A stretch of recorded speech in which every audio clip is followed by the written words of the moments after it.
இயேசு கிறிஸ்து கலிலேய கடலருகே வந்தார். அங்கே கொன்னைவாயுடைய ஒரு செவிடனை அவரிடத்தில் கொண்டு வந்து அவர் தமது கையை அவன் மேல் வைக்கும்படி வேண்டிக் கொண்டார்கள். அப்பொழுது இயேசு கிறிஸ்து அவனை ஜனக்கூட்டத்தை விட்டு தனியே அழைத்து கொண்டு போய் தம்முடைய விரல்களை அவன் காதுகளில் வைத்து அவனுடைய நாவை தொட்டு வானத்தை அண்ணாந்து பார்த்து பெருமூச்சு விட்டு எப்பத்தா என்றார்.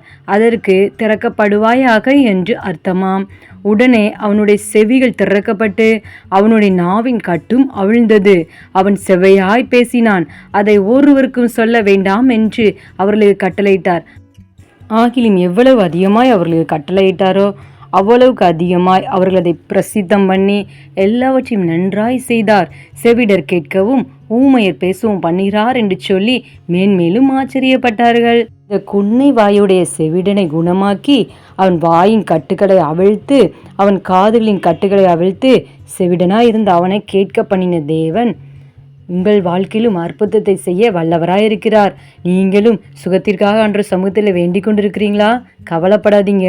அன்றும் ஜனங்களுக்கு சுகத்தை கொடுத்து அவர்களை ஆசீர்வதித்த தேவன் இன்றும் நமக்கு சுகத்தை கொடுத்து நம்மை ஆசீர்வதிக்க வல்லமையுள்ள தேவனாயிருக்கிறார். எனவே ஆண்டவருடைய சமூகத்தில் ஜெபம் பண்ணி விசுவாசத்தோடு காத்திருங்கள். தேவன் நிச்சயம் உங்கள் ஒவ்வொருவரையும் சுகப்படுத்தி ஆசீர்வதித்து சாட்சியாய் நிறுத்துவாராக. கர்த்தர் உங்கள் ஒவ்வொருவரையும் ஆசீர்வதிப்பாராக. ஆமென்.